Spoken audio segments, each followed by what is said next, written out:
বলছেন এই মুহূর্তে দেখাবো আপনাদের।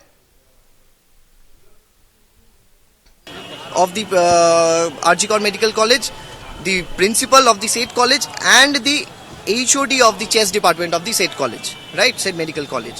So let's see what the judgment speaks right now. Our arguments were that we stated that Sanjay Rai was there. Apart from him, there were other involvements as well. All right. Okay. Thank you. Okay. Thank you.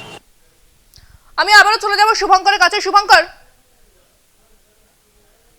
আমি কথা বলবো আমাদের প্রতিনিধি শুভঙ্কর মণ্ডলের সঙ্গে। তবে উঠে আসেনি, ক্রস এক্সামিনেশনে উঠে আসেনি। এবার সে এখন লাস্ট মোমেন্টে সে তার বাঁচার জন্য সে অনেক রকমই ডিফেন্স স্টান্স নেবে। এবার দেখা যাক সে আজকে কি বলে, সেটার অনুযায়ী কোয়ান্টাম অফ পানিশমেন্ট ডিসাইড হবে।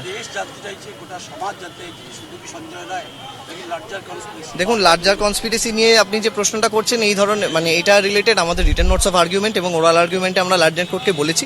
এবার আজকে দেখা যাক জাজমেন্টে কি আসে। কিন্তু তিনি তো অন্য কারোর নাম যখন তাকে শুনতে চেয়েছিল কোর্ট, তিনি অন্য কারোর নাম বলেননি। আবার আজকে তিনি বলেছেন আজকে কিছু বলতে চান, দেখা যাক উনি কি বলছেন।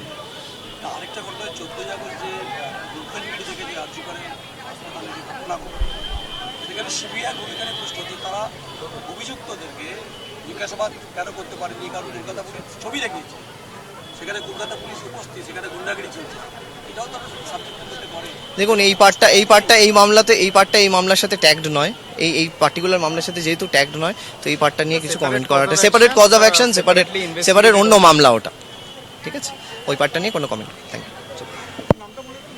Rajdeep Haldar, Sealdah court, Souvik Ghosh, Sealdah court. আমি আবারও চলে যাব আমাদের প্রতিনিধি শুভঙ্কর মণ্ডল সরাসরি রয়েছে আমাদের সঙ্গে। শুভঙ্কর, যে বিষয়টা নিয়ে আমরা কথা বলছিলাম, তুমি যে বিষয়টা আমাদের জানাচ্ছিলে, আজকের ছবিটা কি সাধারণ মানুষ তাদের কি প্রতিক্রিয়া আজকের দিনে, কারণ আজকের দিনটা অত্যন্ত গুরুত্বপূর্ণ?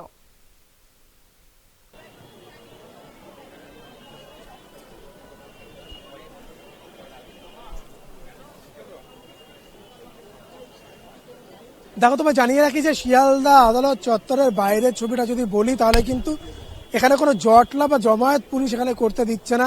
এখান থেকে কয়েকশো মিটার দূরে বলা হচ্ছে চলে যেতে, কেননা তারা চাইছেন না, কলকাতা পুলিশের তরফ থেকে যেভাবে এখানে বেষ্টনী তৈরি করা হয়েছে, তারা চাইছেন না এখানে জমায়েত করে এইখানে যে পরিস্থিতি, সেই পরিস্থিতিটা আইন শৃঙ্খল পরিস্থিতি অবনতি হোক। যেটি আমি এর আগেও বলেছি যে শনিবার দিন আমরা দেখেছি যে সংবাদ মাধ্যমের সঙ্গে সাধারণ মানুষ যে কথা বলবে বা এখানে এসে তারা দাঁড়াবে, কোর্ট চত্বরের বাইরে ভিড় করে তারা স্লোগানিং শাউটিং করবে, সেটি করতে দেওয়া হচ্ছে না। তাদেরকে কোথায় দাঁড়াতে করতে দিচ্ছে? তাদের মেট্রো স্টেশনগুলোর কাছে বা শিয়ালদা স্টেশনের একেবারে কাছাকাছি জায়গায় তাদেরকে চলে যেতে বলা হচ্ছে। কোনো মব বা ক্রাউডকে এখানে গ্যাদারিং করতে বা এখানে দাঁড়াতে দেওয়া হচ্ছে না। এবার তোমায় জানিয়ে রাখি যে স্বাভাবিকভাবে কিন্তু এর আগের দিন আমরা দেখেছিলাম সাধারণ মানুষের সঙ্গে কথা বলে যে তারা কিন্তু জানিয়েছেন যে যেভাবে সঞ্জয় রায়কে শুধুমাত্র দোষী সাব্যস্ত করা হয়েছে তাতে তারা খুশি নয়। এই ধরনের ঘটনা কোনো একজন মানুষ ঘটাচ্ছে, এটা কিন্তু একেবারেই তারা মনে করছেন এটা বিশ্বাস্য, এবং সিবিআই যে তদন্ত করেছে সেই তদন্তের প্রতিও সাধারণ মানুষ অনাস্থা প্রকাশ করেছে। স্বাভাবিকভাবেই কিন্তু এই মুহূর্তে শিয়ালদা স্টেশন বা তার সংলগ্ন এলাকা, সেগুলোকে নিরাপত্তার চাদরে, বিশেষ করে শিয়ালদা কোর্টের বাইরের যে এলাকা, সেটিকে ত্রিস্তরীয় নিরাপত্তা বলা এবং নিরাপত্তার চাদরে এতটাই মুড়ে রাখা হয়েছে যে সেখান থেকে ফাঁক গলে কেউ যে সামনে চলে আসবে, কেউ যে এখানে এসে বিক্ষোভ প্রদর্শন করে প্লাকার্ড হাতে, সেটি কিন্তু এখানে দেখা যাচ্ছে না। স্বাভাবিকভাবেই তাদেরকে অনেক দূরে তাদেরকে চলে যেতে বলা হচ্ছে। একেবারে শুভঙ্কর, বোঝা গিয়েছে যে সেখানে কিন্তু নিরাপত্তার কোনো ত্রুটি নেই, কোনো খামতি নেই। সঞ্জয়কে ইতিমধ্যেই আদালতে পেশ করা হয়েছে। তবে শুভঙ্কর, তুমি নজর রাখো এবং সঙ্গে থাকো, পরবর্তীতে আবারও তোমার সঙ্গে যোগাযোগ করবো। তবে আপাতত ধন্যবাদ। আমাদের সঙ্গে সরাসরি ছিলেন প্রতিনিধি শুভঙ্কর মণ্ডল, এবং আর কিছুক্ষণের অপেক্ষা, তারপরেই কিন্তু বিচারক কি জানাচ্ছে, আদালত কি জানাচ্ছে, সেটা আমাদের প্রত্যেকের সামনে চলে আসবে। আমরা আসবো এই খবর নিয়ে একটি বিরতির পর, সঙ্গে থাকুন।